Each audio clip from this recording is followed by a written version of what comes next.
What's going on YouTube? Today we got a deck profile of the Beetrooper Battlewasp deck. This is one of my favorite decks going into the new format. In my tier list video I said that this was a tier 2 deck, and I do strongly believe that it is. It's got a lot of reach, it's got a lot of plays, it can do a lot of cool stuff, it's got a lot of synergy. It keeps its advantage pretty high due to the fact that Resonance Insect is not once per turn. Doom Dozer is a great extender because it also fuels your other extenders in the deck. And yeah, before we get started though, I'd like to give a shout out to everybody who's been subscribing, liking, commenting, etc. I really appreciate all the support. It really does mean a lot. We're going to be more regular here starting with the New Year's. It's one of my New Year's resolutions, is making this a more consistent thing. We'll be doing a lot of YG Omega dueling book content along with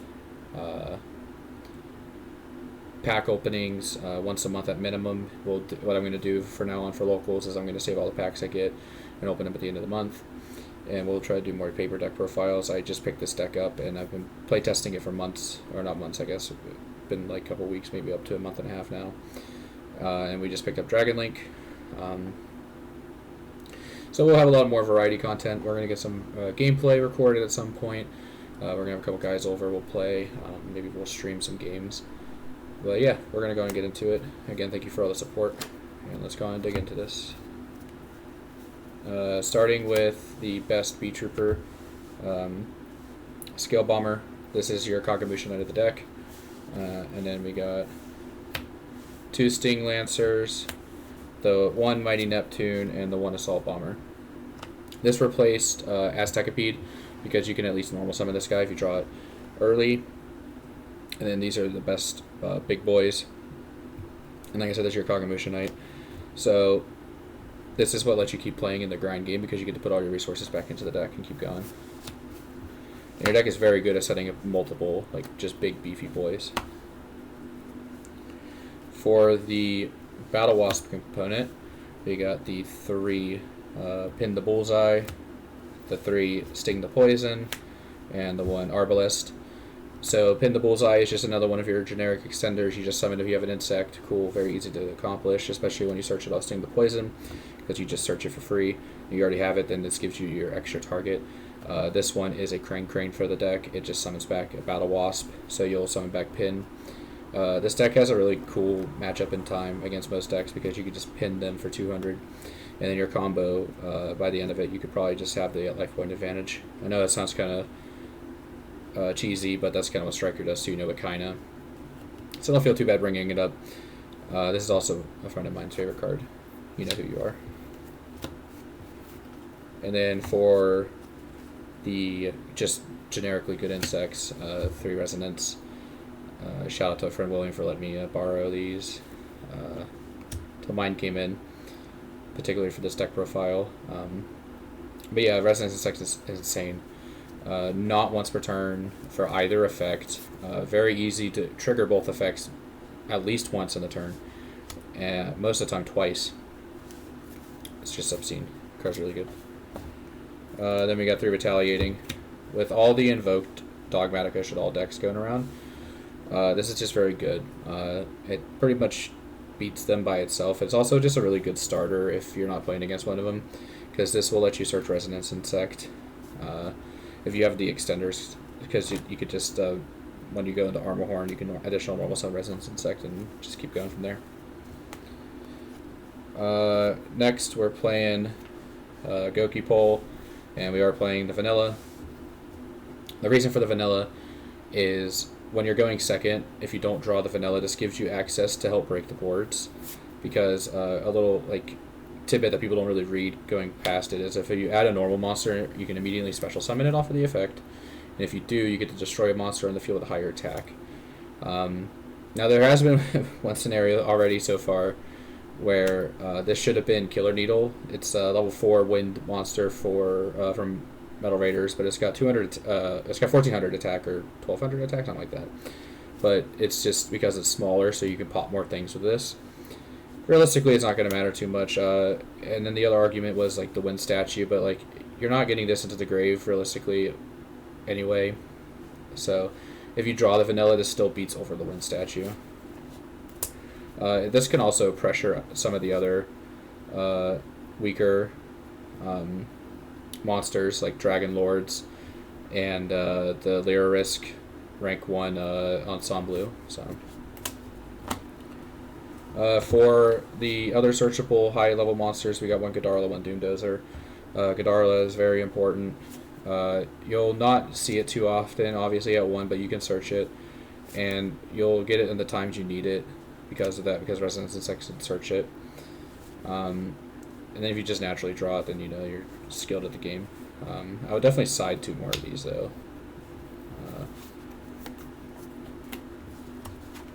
And then we are a Destroyer Phoenix deck.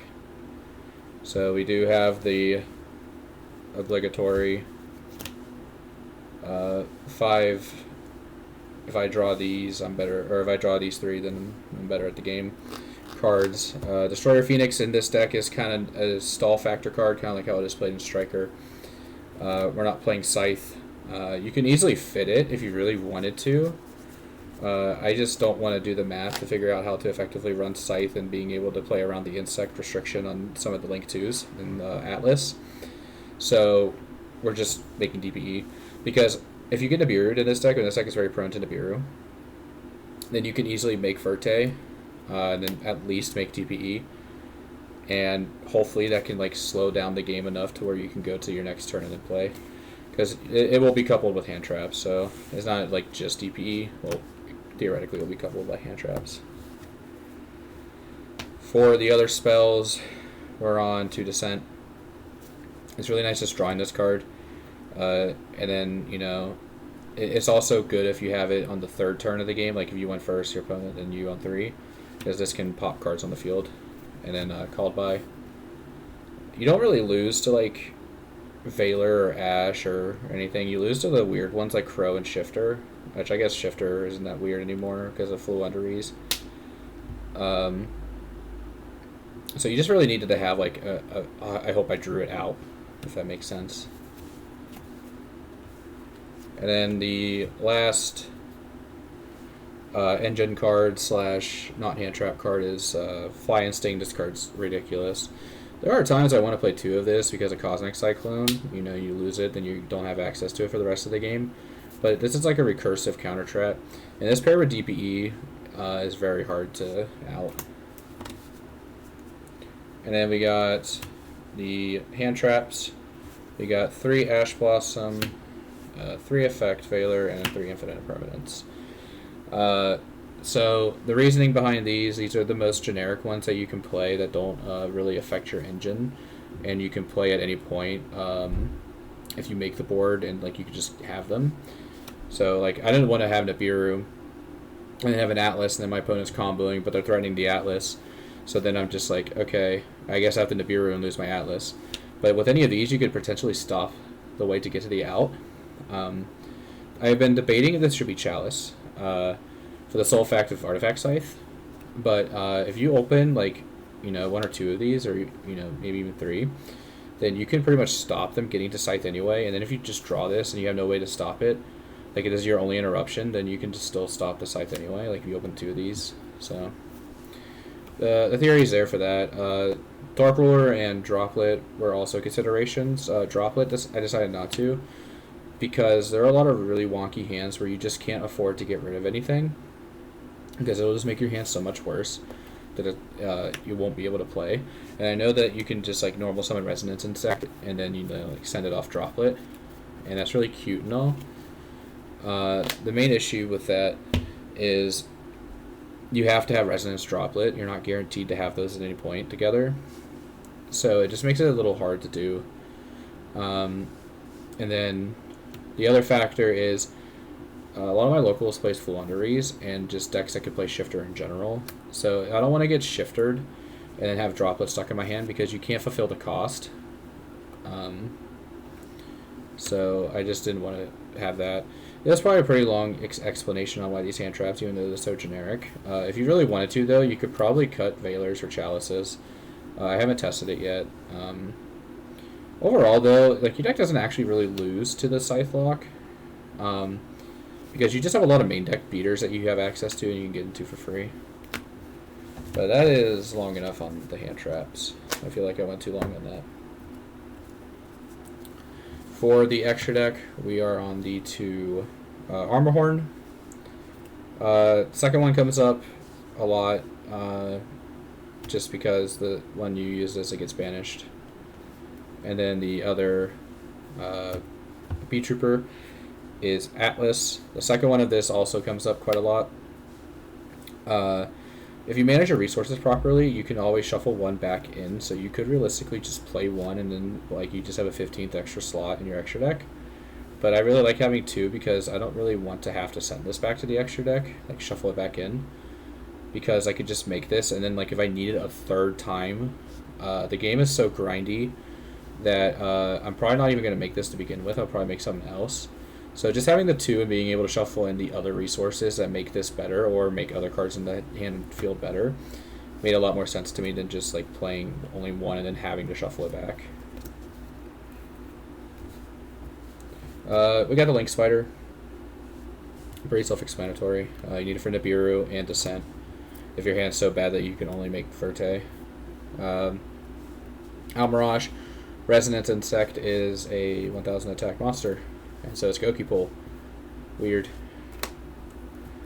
1 Pico Finelia. I never really ever came to the situation where I needed to. And that's probably weird, because even at worst, it's just a Pot of Avarice for your deck. And it's really cool because it lets you draw into more hand traps, or just, you know, more plays. But you really only need this for going first and like your main combo. 1 IP. I never really have the option to make this card, but I really wanted to play it for the option of being able to make this with it, the Nightmare Unicorn. Because like this just gives you more interruption on your opponent's turn, and it's really nice. You get a lot of really cool effects off of this too, like, you know, you send Goki Pull or whatever and you can do it, get this effect, but you get redundant Beetroopers or Battlewasps, so it's really cool. Realistically though, you're not going to make either of these. I made this one more than this one because you can go into this and then go into access code. Next we got Verte and the main man himself, Destroyer Phoenix. Not really much needs to be said about either of these cards at this point. These cards are both just really good cards. Like I said earlier in the video, you're making this as a way to stall until you get into a combo. It is important to note also, if you use this effect and attempt to special summon on your on the next standby phase, if you have Atlas, the effect does fizzle. So it does make it a little weird playing Destroyer Phoenix. But if you can get to the point where you can just like full combo and set up like the quote-unquote unbreakable board this deck gets to make, then you don't really need this anymore to begin with. He's really just there to slow the game down to your pace and let you play at your own pace. 1 win. You are playing a lot of wins in this deck. You can also just steal the Mist Valley, Apex Avian. You can steal Baronne de Fleur, which is the main reason we play it. It also floats down into some of the Battlewasps. So at the literal worst, you get a floater.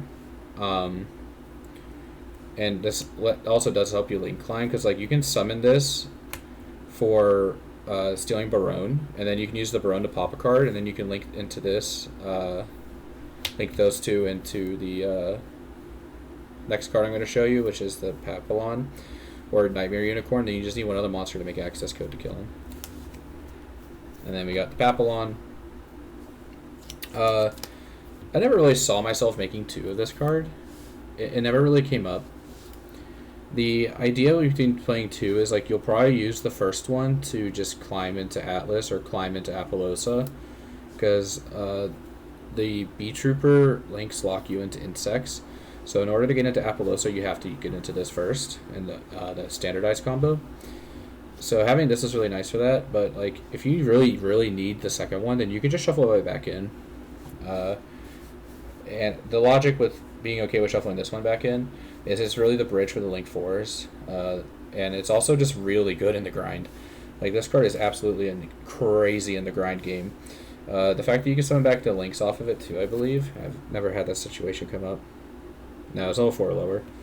So I just lied to you, I'm sorry. But, you know, the fact in the grind game, at worst, you're getting back Scale Bombers. And when Scale Bombers is on the field, you contribute another insect when your opponent activates a monster effect to destroy the other insect, or destroy the other monster activating effect. So you get like this like recursive threat for a couple turns. And you get your resonance insects back and pins and stuff. So it's really good. But most of the time I use it as a climber. The access code. Your deck has a hard time killing despite the fact that Atlas is a 3,000 body with the potential to be 5,000. This just does it a lot easier and clears the board. And Apollosa. Card's very good. It's hard to make, but there are situations where you can make it, so there's no reason to not play it. Because like there are situations where you can make this with DPE, and 3 negates and a DPE are really hard to play around, barring the droplet Dark Ruler argument that everybody always makes. But most decks lose to that anyway, so, just force them to have it. If they don't, then you're probably going to win. But that's it for the deck profile. We're already at 16 minutes. The deck's a lot of fun. I highly recommend giving this deck a test. It's so much fun. I think it's really good. It can definitely catch people off guard for events like we saw at the YCS where it got second. But yeah, if you do like the deck and you do like what you're seeing on the channel and you want to stick around, I'd love to have you. Remember to comment, rate, subscribe, and be on the lookout for more content, probably uploading every other day. And thanks for watching. Peace, YouTube.